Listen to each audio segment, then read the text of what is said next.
Arus perubahan dan peradaban global saat ini membawa kita pada sebuah keadaan dekadensi moralitas.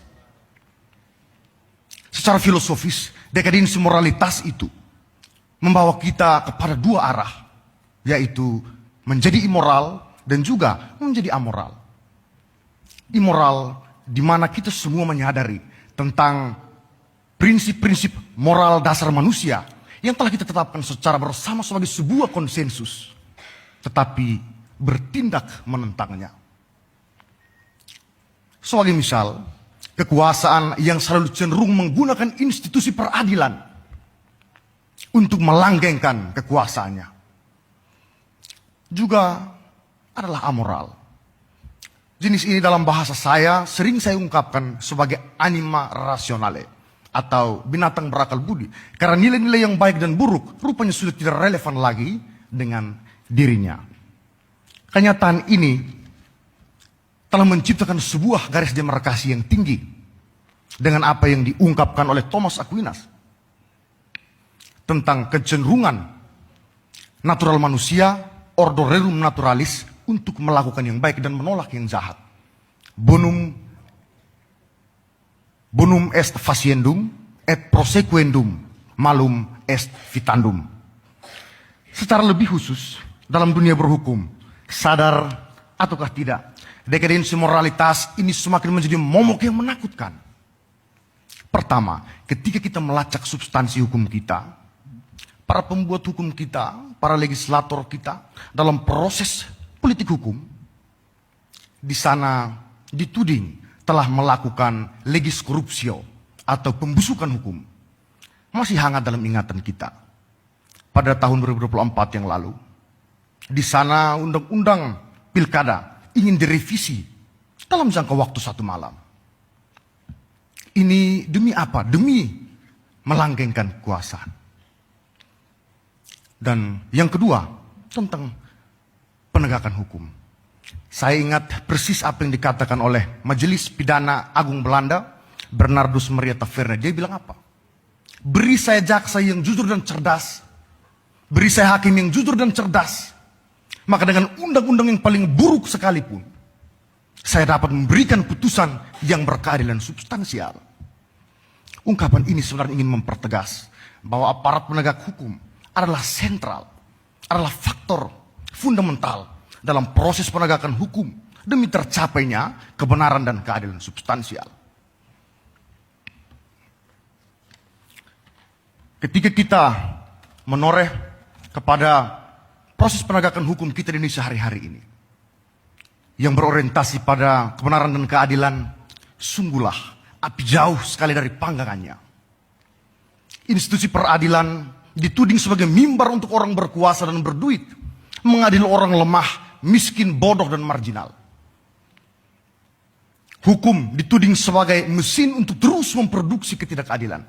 Tudingan ini sebenarnya lahir dari terjebaknya aktor penegak hukum kita dalam kondisi dekadensi moralitas. Aparat penegak hukum yang immoral dan juga aparat penegak hukum yang amoral, yang mengakibatkan menurunnya kepercayaan publik terhadap proses penegakan hukum yang berorientasi pada kebenaran dan keadilan. Proses penegakan hukum yang berdasar pada prinsip equality before the law hanya nampak sebagai jargon tanpa roh sama sekali. Ini tercermin di dalam kasus Nenek Asyani, wanita 70 tahun yang dihukum 1,5 tahun penjara dan 15 bulan percobaan karena mencuri 7 batang kayu milik perhutani di Kecamatan Jati Banteng. Dan kasus korupsi timah oleh Harvey Moise yang merugikan negara 271 triliun dan dihukum 6,5 tahun. Sungguhlah ini menjadi sebuah ironi bagi proses penegakan hukum kita yang berdasar pada equality before the law. Terhadap soal ini, Profesor Barnawi Arif mengkonstatir sebagai mafia peradilan yang secara terang-terangan mempermainkan hukum dengan menggunakan budaya amplop. Ignaz Kleden menyebutnya sebagai sebuah kondisi eksibisionisme sosial di mana orang-orang yang melanggar kepatutan sosial dan juga norma-norma hukum, tetapi malah memamerkannya secara amat mencolok. Dan yang terakhir adalah Begawan Hukum Progresif kita, Profesor Sajipto Raharjo, menyebutnya sebagai sebuah tragedi hukum modern. Hadirin yang saya hormati, tragedi hukum modern sebagaimana telah disebutkan itu menuntut kami, para calon wisudawan, untuk kembali menegakkan nilai prinsip dasar moralitas yang kita kenal dalam 3 pokok integritas. Integritas intelektual, integritas moral, dan integritas spiritual. Integritas intelektual, kita dituntut untuk tetap ada dalam jalan kebenaran dan tetap mencintai pencarian terhadap kebenaran sejati. Paling tidak dalam bahasa Gramsci disebut sebagai intelektual organik.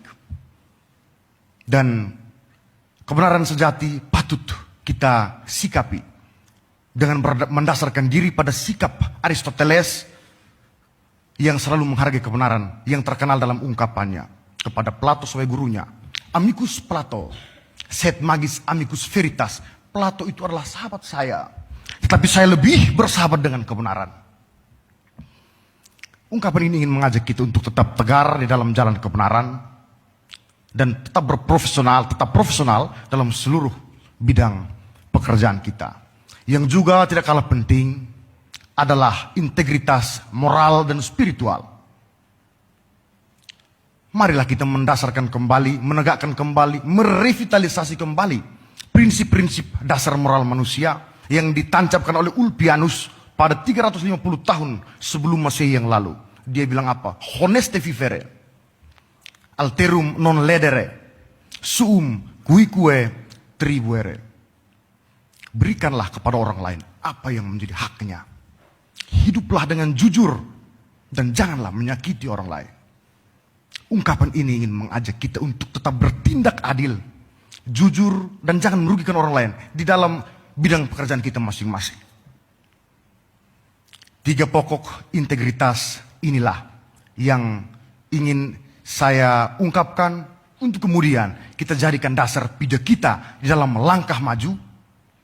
Paling tidak dijadikan sebagai dasar perspektif pemikiran kita, juga sikap dasar kebatinan kita dalam melangkah maju menuju seluruh pekerjaan yang akan kita kerjakan.